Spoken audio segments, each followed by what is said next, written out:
Every so often, I see a trailer for a movie and think, well, this looks interesting. But then sometimes you get something like the new Netflix movie Tall Girl, and I'm just like, okay, now this is for me. I get a lot of tweets and comments from you guys about what movies you want me to check out or like whatever, and I don't think I've ever had as many requests as I got for Tall Girl. Like, everybody really wants me to watch this movie. So I figured it was finally time to check it out and see what's going on. Now, right from the very first scene, we get to know basically what the entire movie's gonna be about. Hey, look, I know I've only known you for like 2 minutes, but would you maybe wanna... Would I maybe wanna what?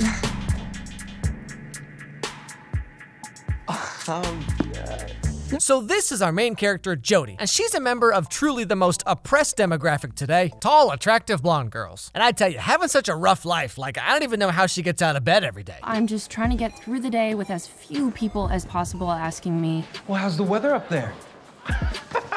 That's me, 16 years old, 6'1". Wait, hold on a second. Wait, 6'1"? That's it? I mean, like, I went to high school in a relatively small town in Iowa, and there's like 5 girls I can think of that were at least that tall. I mean, that's like the short girl on any given college volleyball team. Okay, let's just take it easy here, Jody. That's me, 16 years old, 6'1.5".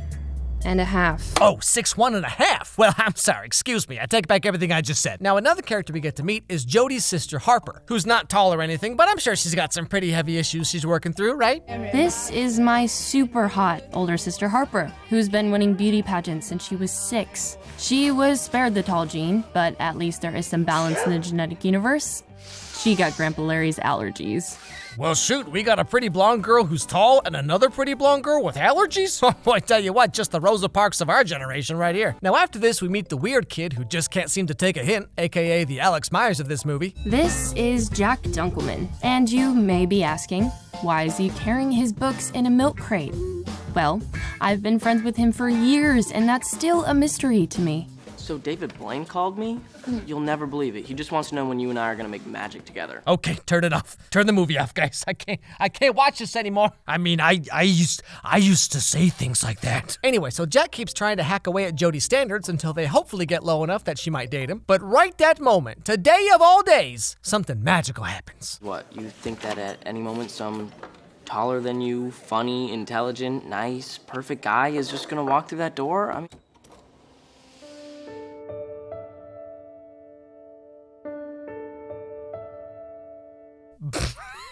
Wait, just hold on here, okay? I mean, they could be twins. Like, they look like the same exact person. What kind of movie is this? But yeah, so this Pantene Pro V reject over here is a Swedish exchange student named Stig. Now, Jody's excited because she's never met a boy the same height or taller than her, which makes no sense at all, but sure, okay, Netflix, yeah, whatever you say. She also doesn't really know how to talk to boys she likes because she's the main character of a teen rom-com, but her arch rival Kimmy sure does. Now, one thing we learn is that Kimmy here has been tormenting Jody for basically her entire life. And that's why I want to be just like Taylor Swift when I grow up. Taylor Swift? More like taller Swift.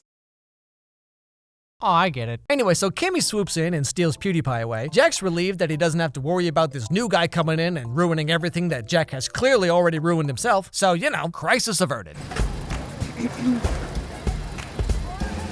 Surprise! Mom, what are you doing with the jumbo Swede? Well, he's gonna be staying with us. We're his host family. What? Well, looks like we're getting to the zany antics pretty quick here, huh? So over the next little while in the movie, Jody keeps trying to talk to Stig and get his attention. But Kimmy's always just right there in the way every time. If only there was some super convenient coincidence that could just bring them together, you know what I mean? But anyway, with no other options, Jody asks her sister Harper for help in getting the boy she likes to notice her. Which of course gives us the obligatory makeover montage, you know? New clothes, new hair, she even tries makeup. And then she's ready to take on the world. But that night, she gets a little phone call from a certain someone. Hello? Hi, may I speak with Jody, please? Yeah, this is Jody. Hi, my name's Stig. I'm the new exchange student in your school. So I'm guessing that Dunkelman gave you my number? No, I just looked it up in the phone book under Big Ugly Giraffe. Gotcha. And just like that, all her confidence and everything is gone, and she's back to being regular old frumpy-dumpy Jody. So the next day, she's trying to avoid Kimmy because it's kind of embarrassing what happened, and she doesn't want people to laugh at her any more than they do already. So when she sees Kimmy coming around the corner, she panics and hides in the music room at the last second. Do you want to use the piano? I just had a few minutes before my next class, so I'm just in here messing around a bit. Is this what I think it is? Could this be a super convenient coincidence? Anyway, so Stieg is over here trying to play the piano, and turns out Jody actually used to play a lot when she was younger, but being tall made her really insecure about everything in her life, so she just kind of quit one day. But then they start talking and realize that they actually have a lot more in common. Yeah, you've got big hands. So you probably could play this then, right? It's Guys and Dolls. It's my favorite musical. Me too. It's a classic. Really?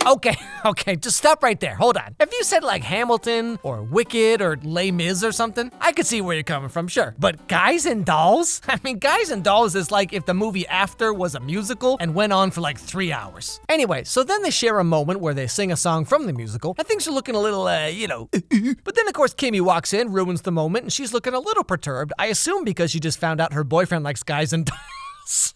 What a weird kid. What are you playing at, Beanstalk? What are you talking about? You're moving in on my man.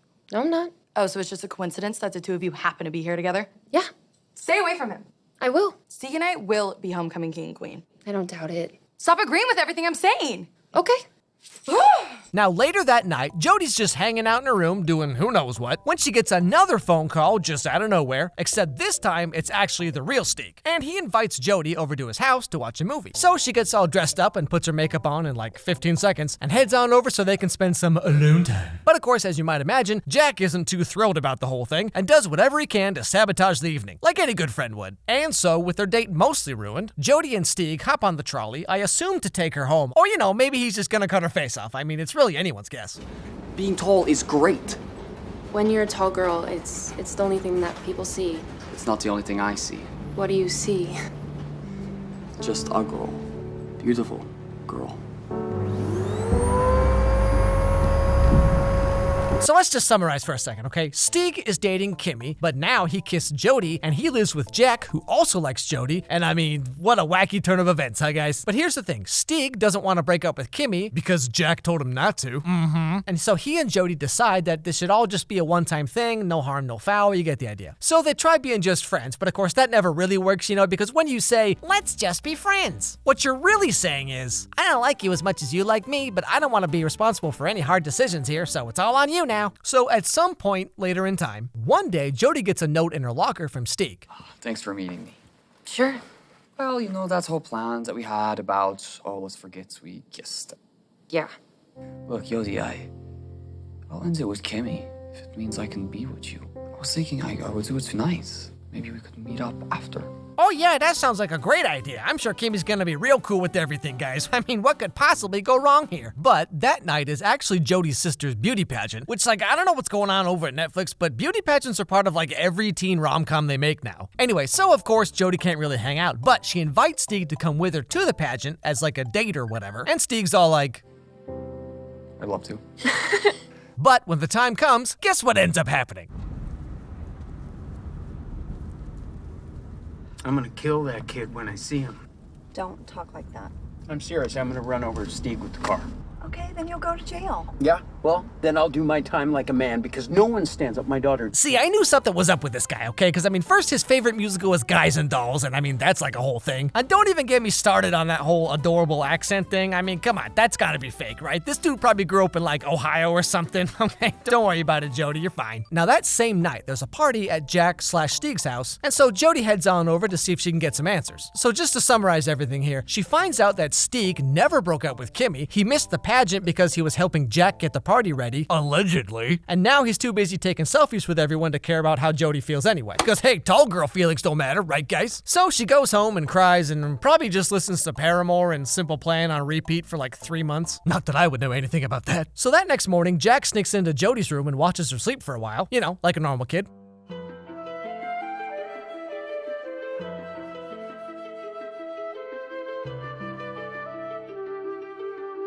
But you know, how lucky is it that Jody sleeps all perfect like that? Because if someone came into my room and watched me sleep, you know, I mean, it'd just be like... But then she wakes up and he gives her a present, and then they share like this little moment together. High heels. We're 3 years in the future. You are at some nice college in the Midwest, and you meet some taller than you, nice guy. Well, okay, now you just went and ruined everything. I mean, trust me, the only word girls hate more than moist is nice guy, all right? So after this, Jody spends the whole day reading a book, like a nerd, but then, out of nowhere, she gets a text from one of Kimmy's friends, and we find out what really happened at the party last night and why Jack has a black eye. What were you and Jody talking about in the kitchen earlier? So basically just saying that she's secretly in love with me. Right, so anyways, Just to get her off my back, I said, yeah, I'll meet up with you tonight. We can talk more about it. But I totally stood her up. Dongers, what's your... Hey, survives, bro. Hey!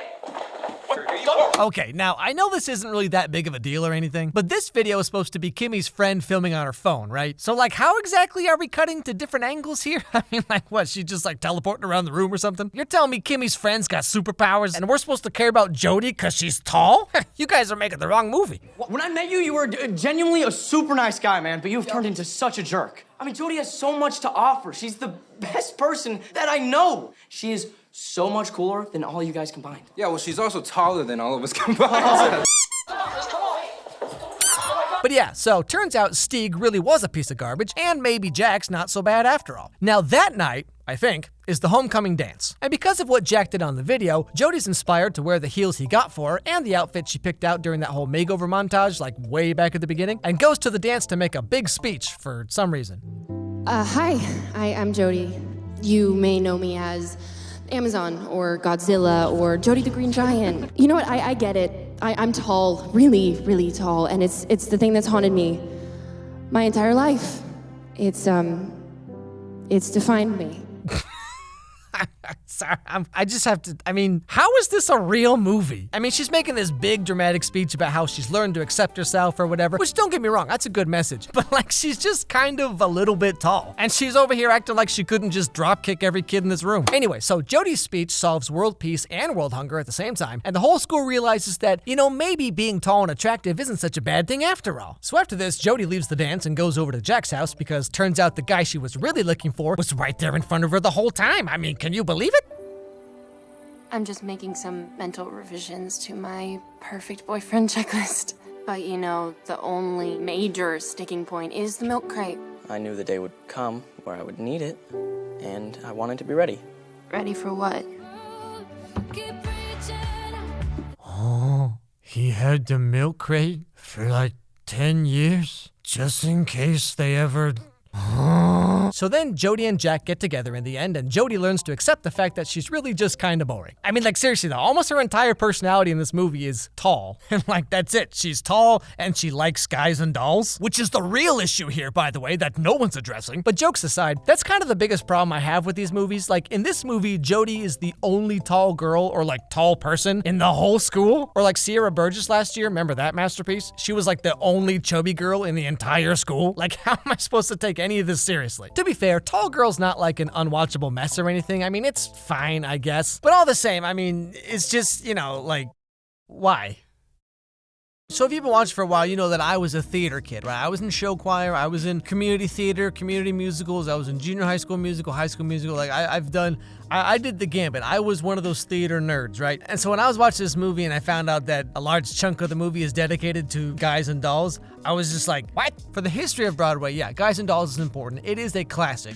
But I mean, like, I've done and seen Guys and Dolls so many times. Like, I mean, if I never see Guys and Dolls ever again for the rest of my life, would I cry? I mean, probably not any more than usual, but you know, whatever. I mean, if you're like a 16, 17-year-old theater nerd, you know, and your favorite musical is Guys and Dolls, like, you gotta get out and see something. There's so many better musicals out there. The South Park movie's a better musical than Guys and Dolls, okay? I'll say that right now. But going back to the movie, I mean, like, you know, yes, a girl being 6'1" is tall. Like, that is tall, no question. But like, you know, when you have a movie about tall girl and it's about the struggles of being like super tall, you know, I thought she was gonna be like 6'5" or 6'6" or something talking about that? Like, you know, when you're getting like Shaquille O'Neal height, like, yeah, okay. But it's like WNBA, women's volleyball. Like, I mean, most runway models are at least 6 feet tall. I guess I don't understand why she's making such a big deal out of this. I don't know, because like a lot of these movies, especially on Netflix, right? It's about like shining a light on sort of these dark parts of society that people don't always talk about. But it's like, this is like the most benign,